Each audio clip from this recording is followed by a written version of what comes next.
Shalom Aleichem Rabotai. We're continuing Mishnah Yomi in the 9th parak of Sheviit at the 4th Mishnah, continuing in the topic of bi'or, putting out any produce that you've picked from Hefker that you're keeping in the house when this produce is no longer available for the birds and the animals out in the field.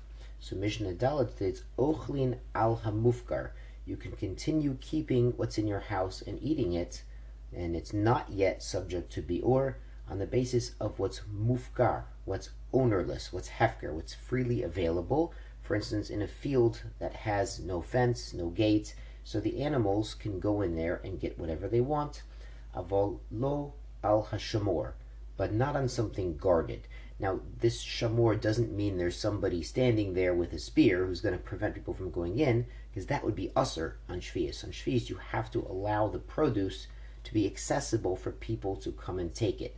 However, if it's growing in a courtyard in a house, the wild animals can't really get there, but people could use the door or the gate to the courtyard and go in.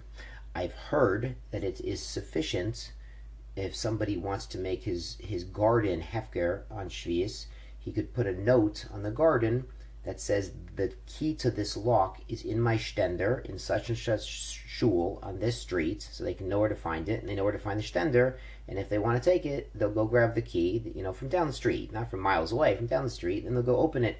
So obviously that would be shamor for animals, but not for people.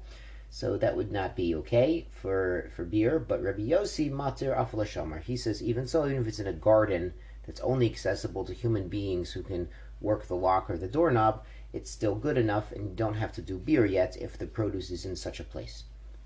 Mishnah continues, Ochlin ala tafichin ve'ol ha-dufra. Now tafichin sounds like it's in the bird feeders, something like this. The bird feeders, the pots where birds sit and nest, and you would put some seeds and some grains in there to feed the birds.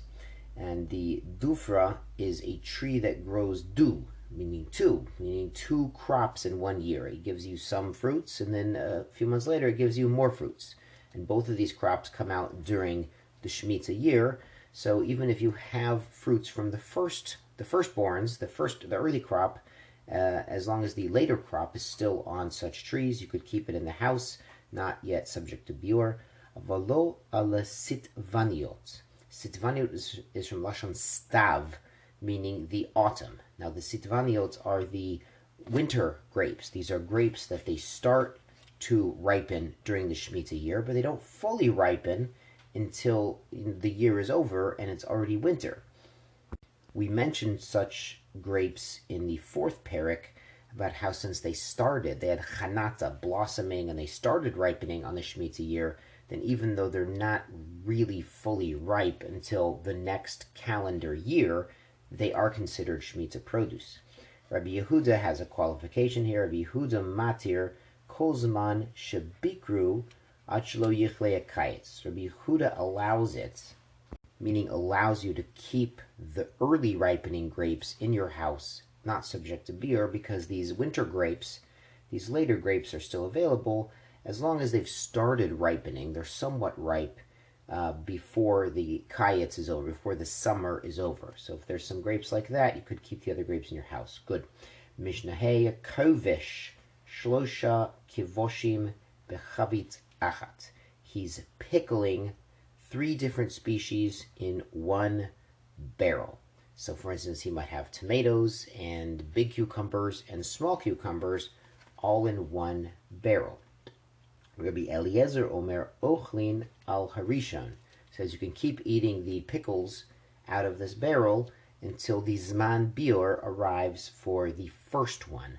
When the first of these items, say tomatoes, are not available in the fields, the animals first, then you'd have to stop eating them. They'd all be subject to biur. Now the reasoning we talked about in the last parak is perhaps they're absorbing the taste of the other species. So you're pickling everything together.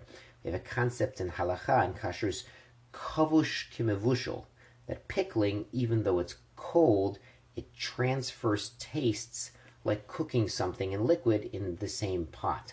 So the tomatoes during the pickling absorb some of the cucumber tastes, and the cucumbers absorb some of the pickle tastes, and such like this. So if there's zman biur for the tomatoes, you have to put everything out because they've absorbed some of the tastes, and now it's time for beer. So everything would be subject for beer because the tastes have been exchanged and intermixed in the barrel.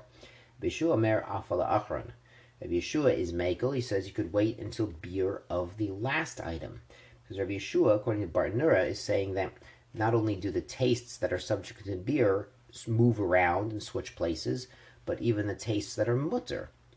If you have two items that don't have beer yet, then most of the taste is going to be mutter still. Hasn't come time for beer yet, and you could keep eating it until the very last one, because even the last one, there's still mutter tastes until the beer deadline for that item. Rabban Gamliel Omer, Kol Shekola Mino Sode, anything that species is gone from the Sode, so it's no longer available for the animals, now it's Zman beer, Yivar Mino Minachavit. The halacha kedrav, the halacha is like this. So once something's gone from the field, so for instance, all the tomatoes are no longer available, so you'd have to go in the barrel and scoop out all the tomatoes, but the cucumbers and the celery or whatever else is in there can stay. Shimon Omer Kol Yarok, he says all the vegetables echad lebir, they're considered one thing for beer.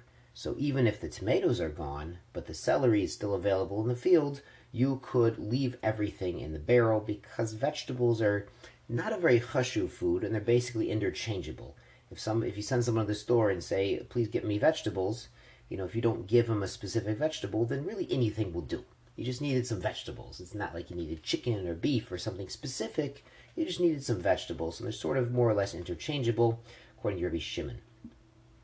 The Mishnah has another topic, Ochlin birgila. You can continue eating purslane.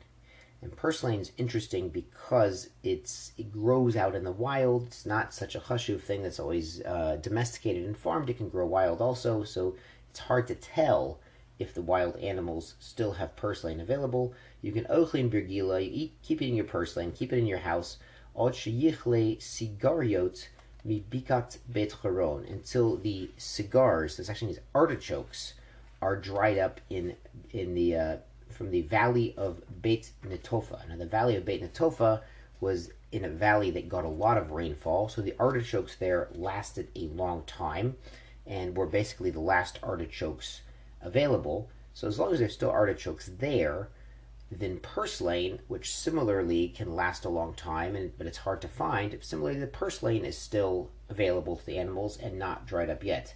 But once the artichokes over there in Beit Netofa are all dried up, then you can be pretty confident that the purslane is also dried up and no longer available to the animals and would be subject in beer. Shkoyach.